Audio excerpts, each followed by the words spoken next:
My name is Christina Mariscal, and I'm the task lead providing contract support on BJA's Planning, Performance, and Impact team. We're happy that you've joined us today. A PDF copy of today's slides will be distributed to you following the presentation. This training is also being recorded and will be posted on BJA's YouTube channel in the coming weeks. If you run into any technical issues, please reach out to Sarah Shanice Coleman, our WebEx system facilitator for today.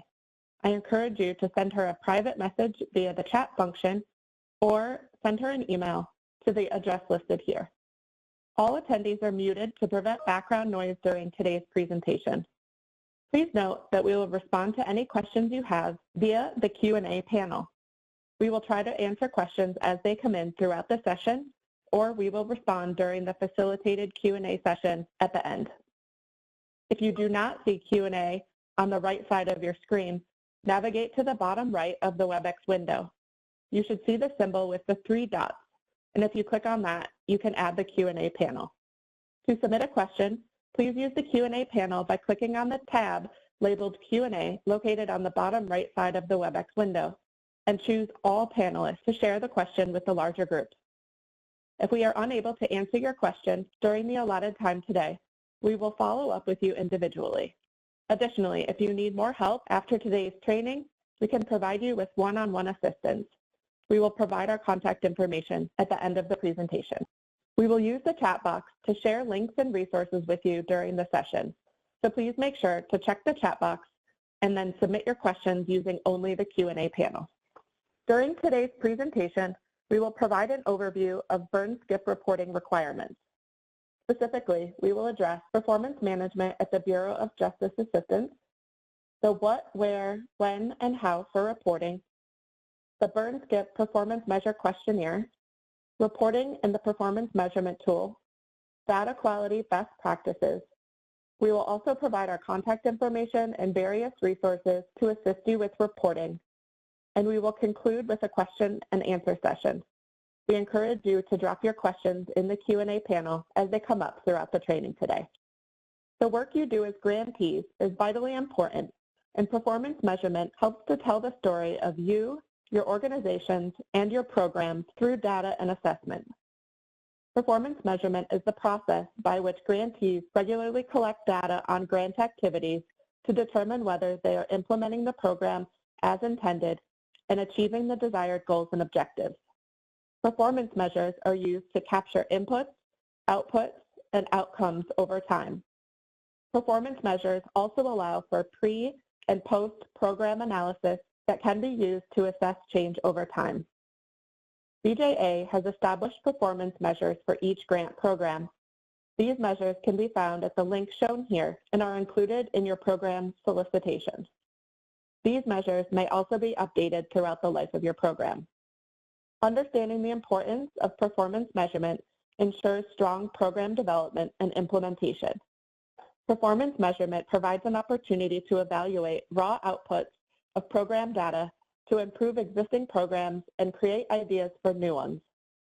Performance measurement allows you as a grantee and BJA to answer the who, what, where, and when of your grant programs. For BJA, performance measures provide a holistic view of your programs to identify areas of success and potential opportunities for improvement. This information allows BJA to develop targeted training and technical assistance to help you as a grantee as you continue through the performance measurement process. Additionally, collecting performance measure data also helps the Department of Justice comply with the reporting requirements of federal law.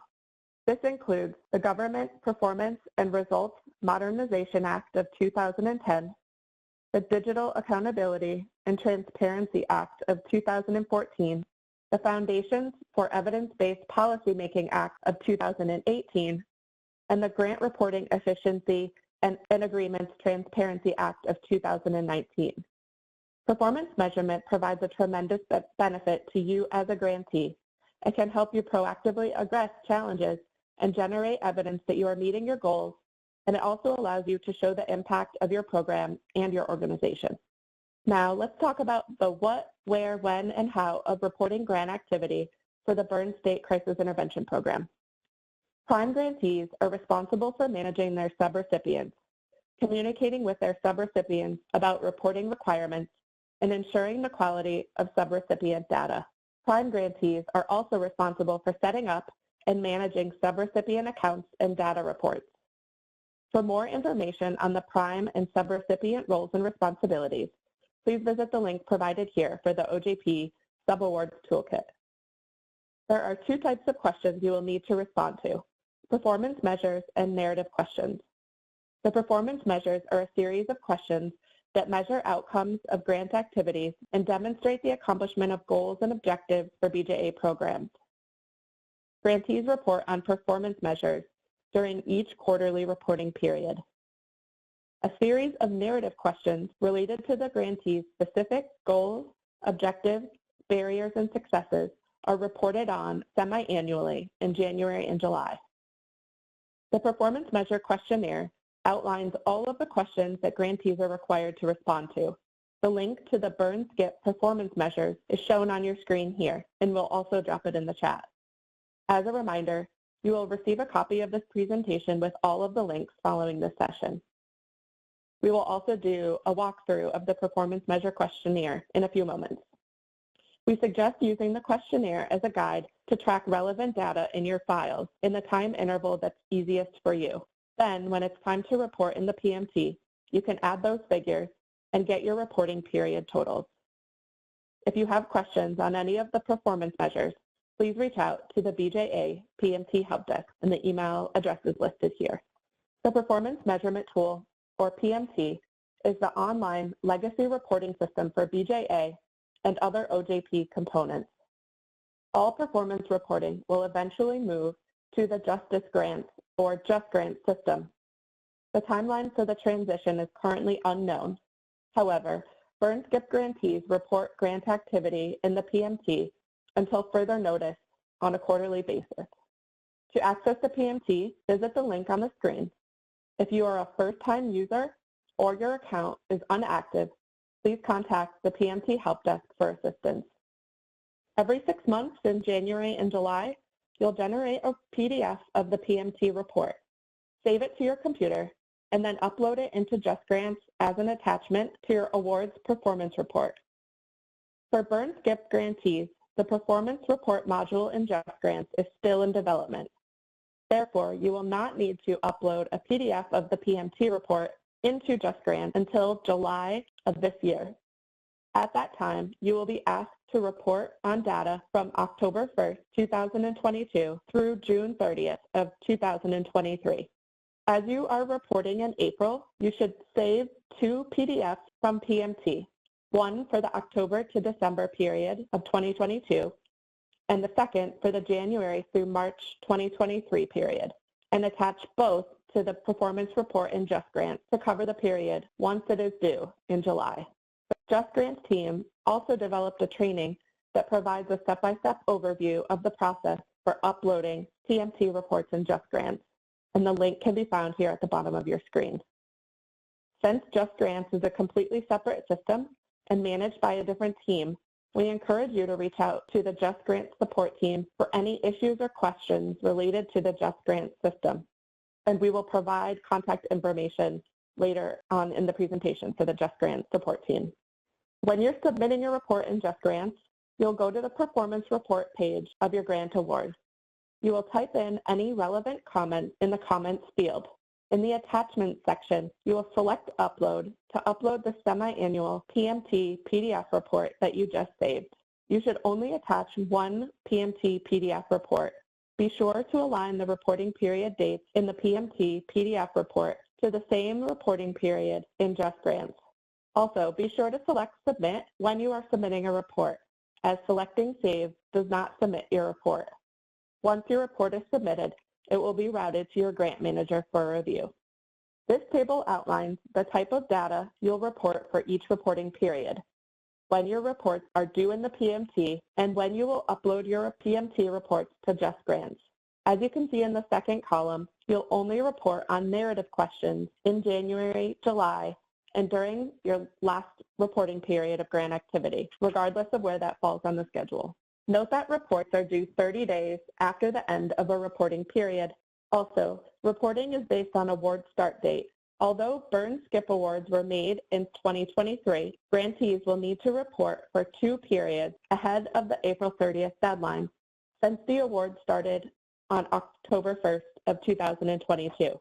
Grantees will need to enter data for October 1st through December 31st and January 1st through March 31st, even if there was no grant activity. If no grant funding has been expended, answer no to the question, was there grant activity during the reporting period? And this will allow you to provide an explanation and skip the performance measures. Please note the PMT is only open for data entry during the month after a reporting period closes. The PMT itself is accessible year-round for you to review and edit your data, generate reports, and more, but you will need to contact the PMT Help Desk to help you unlock reports when you need to revise the reports that are previously submitted. Now I'd like to transition to my colleague, Janine Babulia, who will walk you through how to report on your grant activity. Now that we have reviewed the what, where, and when of reporting data, I would like to transition into the how do I report data. As mentioned previously, you will report your data in the PMT. To access the PMT, visit the PMT's single sign-on page at ojpsso@ojp.gov. The single sign-on page allows multiple OJP grant recipients to access all of their awards using one username and password. So for example, if your organization receives funding from both BJA and the Office of Victims of Crime, you can log in with one username and password and access both of those PMT applications. The point of contact listed in the PMT is the person who will first have contact with the PMT system. If this person is not already a registered PMT user, they will receive an email from the PMT with instructions on how to create a new account when contact information is updated in the PMT. The point of contact may then add additional users who will also receive a registration link via email to create their own unique account to access the system. Once your unique account is created, enter your registered email address as your username along with your password to log in. We have provided some additional resources on this slide to assist you with account creation, adding users, and data entry. The first profile page of the PMT displays the various awards your organization receives from a particular OJP program. If your organization receives funds from various sources within BJA, you will have access to multiple profiles. This picture on the slide depicts an organization who receives funding directly from BJA, making them a grantee, and who also receives funding from another potential state agency, making them a subgrantee. To continue to enter or edit data, select the grantee or subgrantee profile you want to report on by clicking on the plus sign and then your organization's name. As a note, you will not see this page if you only have one PMT profile or award, but instead be brought right into the PMT. To begin the data entry process, go to Federal Awards page. The purpose of the Federal Awards page is to give an overview of data entry for all awards. Find the reporting period you wish to enter data for and click the red Begin Reporting Process button. If you have any questions about the PMT Help Desk's toll-free number and email address are at the bottom of every page. Once you click Begin Reporting Process on the Federal Awards page, you will be brought to the Awards Administration page. Depending on whether or not this is your first time reporting and if your program allows subgrantees, you will see one of two of the following pages. This page will display if this is your first time entering data for a federal award. The purpose of this page is to tell the system how funds are administered. As you can see, there are three options. Since reporting is tied to funding, if only the subrecipient uses grant dollars, they will be the only ones reporting in the PMT for this award. If both the prime grantee and the subrecipient receive and use the funds, then both will be required to report in the PMT. Prime grantees and subrecipients will either select option 1 or option 3. Select either the first or third option and select Continue. If you are not a new grantee or if the program does not allow for subrecipients, then this page will display upon clicking Begin Reporting Process. On this page, Grantees are only provided one option for reporting the allocation of grant funding. In addition, the PMT will also ask whether this is the last reporting period of data you have reported. Select No to create a quarterly report and select Yes to create a final report in the PMT. The final report is the last report you will generate in the PMT, so grantees should only create a final report if all funds have been expended prior to the last day of the reporting period. Otherwise, select No to proceed with your quarterly report. If you are logging into the PMT for the first time, the system will direct you to the profile page. This information comes from the PMT. If any of it is incorrect, please be sure to contact the PMT Help Desk or your state policy advisor to update the contact information in the system. Make sure you also inform the PMT Help Desk along with your BJA state policy advisor of any necessary changes. Having accurate contact information listed in the PMT is extremely important so that you receive email updates, reminders, notices, and other necessary user materials. If others within your organization also need access to enter or edit data, go to the Manage User page and add them. Only add users who need access to the BJA PMT to complete data entry and reporting. Adding a user automatically sends that person an email with a link to create and complete a user account. We will provide some additional resources in the chat to assist you further in the PMT. Remember, you can also contact the PMT Help Desk for assistance. Now let's take a look at the Byrne SCIP unique questionnaire structure. As mentioned earlier, the Byrne SCIP questionnaire contains performance measures and narrative questions. Listed on this slide are the categories that will be in the questionnaire. Remember, you can access the PDF version of the questionnaire to assist you when it's time for you to report your data. Within the questionnaire, there are 3 types of questions. Multiple choice questions, where grantees should select the response that best reflects their activities. Multiple response questions, which allows grantees to select all responses that reflect their activities. And lastly, open text questions, where grantees may be requested to input numeric and text responses. The first unique section to Byrne SCIP I would like to review is the Partnership Activity section. As part of the award, Byrne SCIP grantees are required to establish an advisory board. Grantees must form a diverse board that includes but is not limited to representatives from law enforcement, the community, courts, prosecution, behavioral health providers, victim services, and/or legal counsel. In the Partnership Activity section of the performance measures, grantees will have to report whether the advisory board has been established.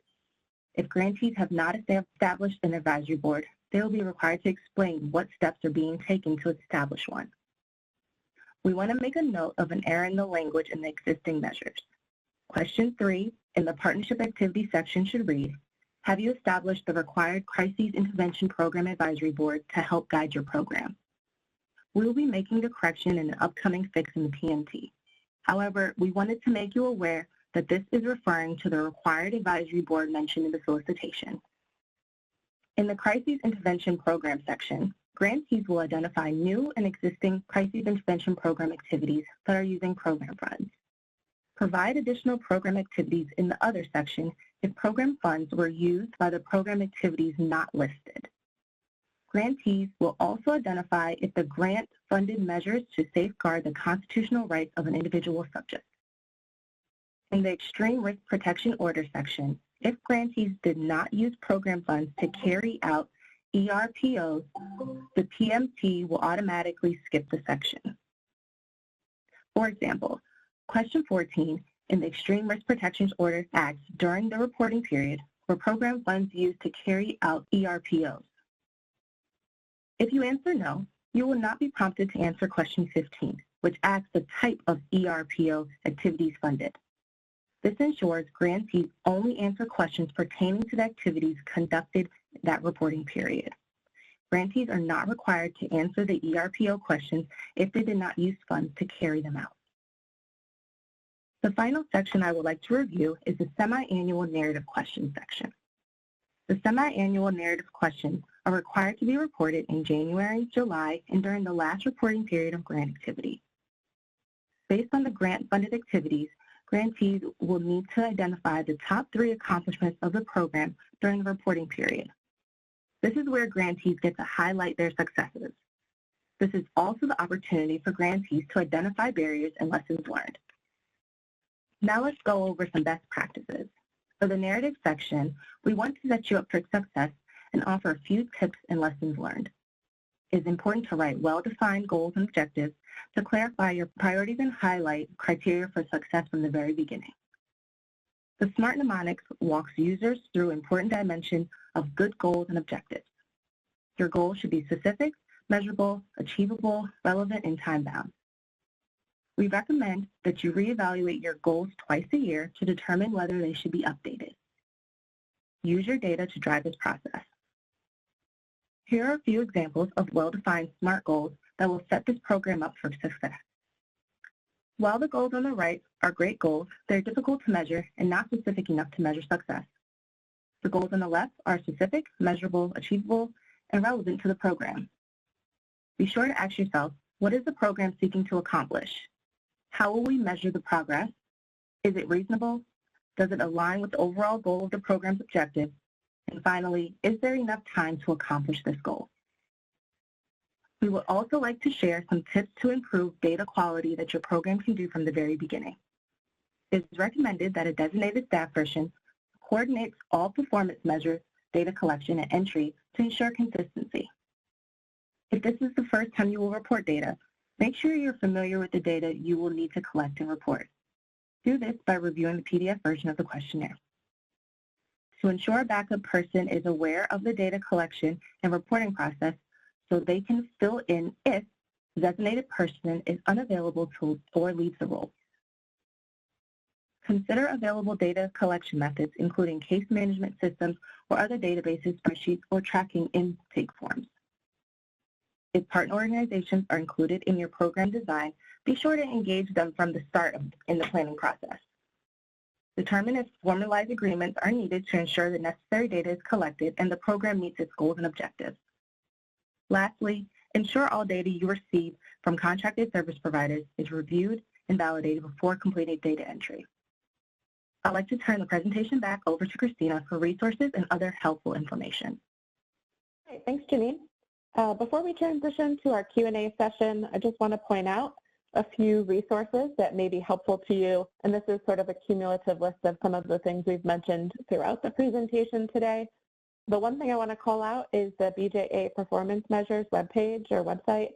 That's the first link here. That contains a lot of foundational information about performance reporting at BJA, and you'll also be able to navigate to your performance measures from there. You'll be able to navigate directly to the performance measurement tool and the JustGrants system, as well as to BJA's YouTube page. And that is where this training will be archived, is on BJA's YouTube page and the multimedia page as well. We also want to share the contact information for the JustGrants support team. As mentioned previously, please reach out to the JustGrants team for issues related to reporting in JustGrants. And this includes getting set up with an account, updating users in JustGrants, so anything JustGrants related, please reach out to the JustGrants support team. And here is our contact information. Our office hours are Monday through Friday, 8:30 a.m. to 5 p.m. Eastern Time, except for federal holidays. We strive to return every email within 24 hours, so please don't hesitate to send us an email, even if it's after business hours.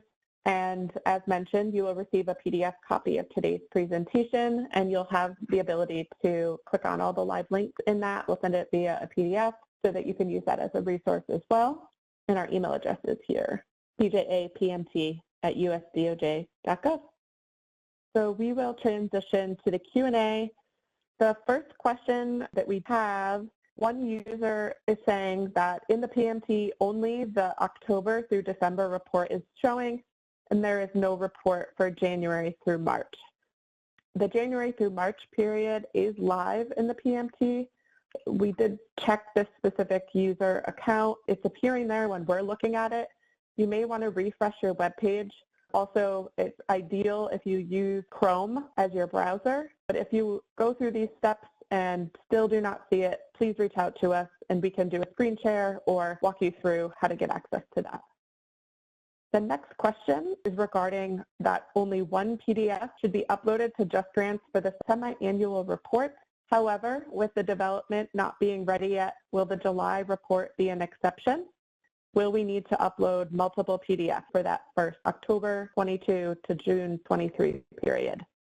And the response here from one of our team members, the PDF function should be available by the July reporting period. And at that time, you'll be able to upload 2 different PDFs into JustGrants. One report will be for the October to December 2022 period. And then you'll be able to create one PDF semi-annual report, including both the January through March 2023 and April through June 2023 reporting periods. So technically, each of those would be uploaded separately.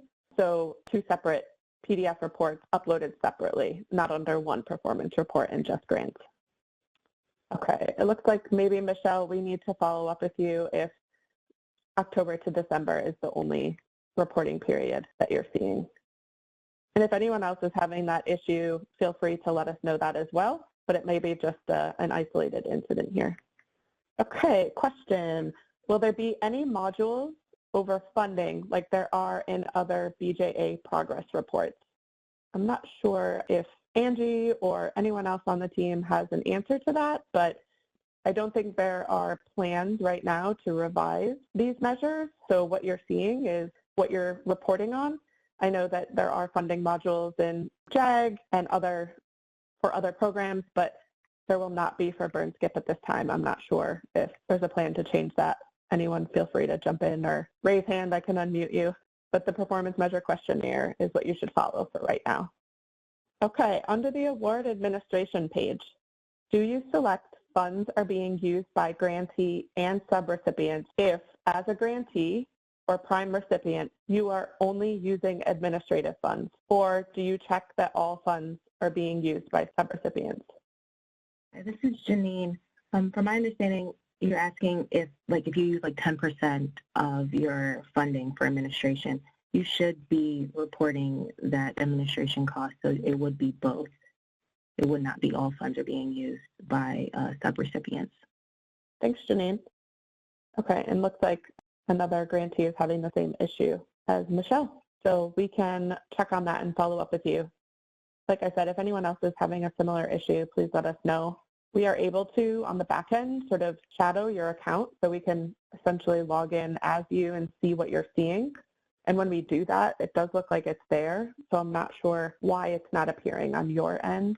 So we may have to troubleshoot that. But the best I can say, and it looks like Michelle tried, but it didn't work, but is to use Google Chrome and sort of refresh your browser.